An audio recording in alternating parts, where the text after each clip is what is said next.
అక్క, ఈసారి అత్తకు కొట్టే దెబ్బ మిస్ అవ్వద్దు. ఈసారి ప్లాన్ ఎలా ఉండాలి అంటే దెబ్బకి మంచం దిగొద్దు. అమ్మో, మంచం దిగకపోతే మనమే సేవలు చెయ్యాలి. ఒక మంచి పథకం వేస్తా, ఇదంతా నాకు వదిలేయి.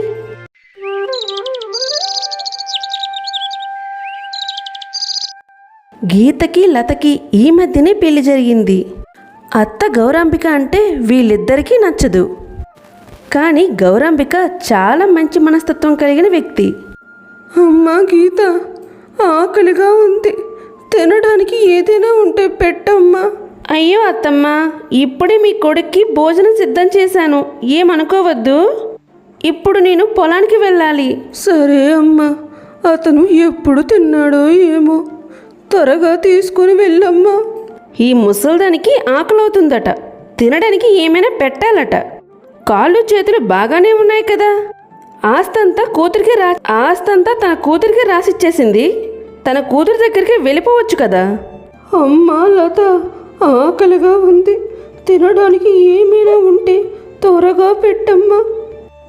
అత్తమ్మ, ఇంకా వంట వండలేదు.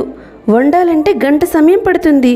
పొద్దు పోయింది కదమ్మా, ఇంతవరకు వంట చెయ్యలేదా? త్వరగా చెయ్యి. నా చిన్న కొడుక్కి ఏం వండి పెడతావు? నేను ఎక్కడైనా తింటాలే.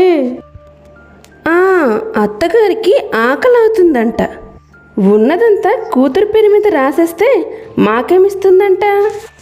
రేపు ఇది చచ్చిపోయాక తలకొరివి పెట్టాల్సింది కొడుకులే కదా. గౌరాంబిక ఊళ్ళో నడుచుకుంటూ వెళ్తుంది. అయితే ఒక వ్యక్తి, ఏంటి గౌరాంబిక, ఎక్కడికి వెళ్తూ ఉన్నట్టున్నావు? బాగా వయసు వచ్చింది. ఈ వయసులో ఇంట్లో కూర్చోకుండా ఇల్లు వదిలేసి ఊళ్ళ మీద పడి తిరిగేస్తున్నావేంటి?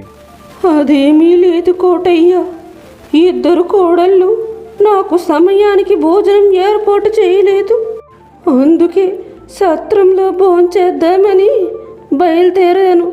అదేంటి గౌరాంబిక, నువ్వు సత్రంలో భోజనం చేయడం ఏమిటి?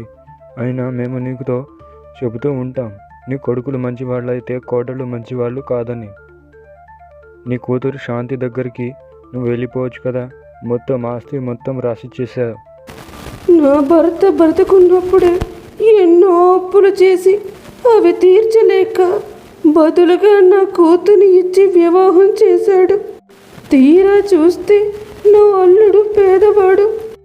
అందుచేతనే నా ఆస్తుల్లో సగం నా కూతురికి రాసి, అందుచేతనే నా ఆస్తుల్లో సగం నా కూతురికి రాసిచ్చాను.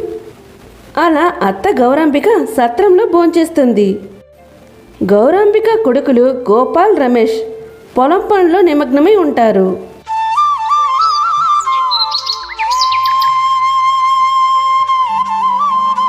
అదేంటి గీత, ఈ సమయంలో ఒంటరిగా వచ్చావు? కాసేపట్లో నేనే వచ్చేవాడిని కదా. ఒంటరిగా కాకపోతే గుంపుగా 10 మందిని వేసుకుని వస్తానా ఏంటి? బాబా, ప్రతి మాటకు చిరాకు పడుతున్నట్టు మాట్లాడుతూనే ఉంటావు. సరే, ఆకలిగా ఉంది, అన్నం తెచ్చావా? నీ కోసం నేను పని పెట్టుకొని మరి ఎదురు చూస్తున్నా, ఎప్పుడెప్పుడు వస్తావని. సర్లే, సమయమైంది, భోజనం వడ్డించు, ఆకలిగా ఉంది. ఉండవయ్యా కాస్త. మీ అమ్మగారు చెల్లెలికి రాసిస్తే తిండి నీరు కోసం ఎదురు చూడాల్సి వస్తోంది. గౌరాంబిక కూతురు శాంతి తన చిన్నపాటి కుటుంబంతో ఆనందంగా జీవిస్తుంది. ఇంట్లో మా అమ్మని ఎలా చూసుకుంటున్నారో ఈ క్రూరముగాలు లాంటి కోడళ్ళు. మనకి ఆస్తంతా రాసి ఇచ్చేసింది. మా అమ్మ పిచ్చిది. దిగులు పడకు శాంతి, త్వరలో నేను ఓ మంచి వ్యాపారంలో చేరుకుంటా. నెలవారీ జీతం పోగు చేసి మనం స్థిరపడ్డాక ఆస్తంతా తిరిగి ఇచ్చేద్దాం. నాన్న, అమ్మమ్మని చూడాలని ఉంది, వెంటనే తీసుకుని వెళ్ళు. అమ్మమ్మ చెప్పే కథలంటే నాకు చాలా ఇష్టం.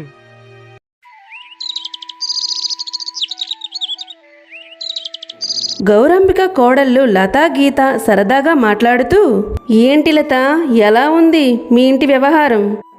బాగానే ఉన్నారు కదా? ఏం బాగుండంలే అక్క, మా ఆయనకి ఉన్న 1 ఎకరా పొలంలో వరి పంట వేశారు. లాభాల కంటే నష్టాలే ఎక్కువ. మరి నీ పరిస్థితి ఏంటో? మాది కూడా అటువంటి పరిస్థితులే అమ్మా. అయినా ఆ ముసలిది ఉన్న 10 ఎకరాల్లో 8 ఎకరాలు తన కూతురికి ఇచ్చేసింది. కానీ 2 కొడుకులకి మాత్రం 1 ఎకరా చొప్పున పంచింది మహాతల్లి. ఆ 8 ఎకరాలు ఎలా అయినా తిరిగి తీసుకోవాలి. చెల్లి, మనం జాలి దయ లేని వాళ్ళం కాదు. మనం మిగిలిన 8 ఎకరాలు కాకుండా 6 ఎకరాలు మాత్రమే తీసుకుందాం. మిగతా 2 ఎకరాలు ఇచ్చేద్దాం. 2 అన్నదమ్ములకి ఒక్కొక్కరికి 4 ఎకరాలు చొప్పున 8 ఎకరాలు. మిగిలిన ఆ 2 ఎకరాలు చెల్లెలకు. మిగిలిన ఆ 2 ఎకరాలు చెల్లికి. అవునే అక్క. అక్క, ఆ శాంతి అదే ఈ ఇంటి ఆడపడుచు వస్తుందట. నిజమేనా? వస్తే రానివ్వు, భయపడతామా? చూసుకుందాం. రాణి, ఈ దెబ్బకి ఆస్తి అటో ఇటో తేలిపోవాలి. కొన్ని రోజుల తరువాత శాంతి పుట్టింటికి వస్తుంది తన కుటుంబంతో. ఏంటి వదిన, బాగున్నారా? బాగానే ఉన్నాంలే. ఆస్తంతా నీ పేరు మీద రాసిచ్చేస్తే మేము ఎలా బాగుంటాము?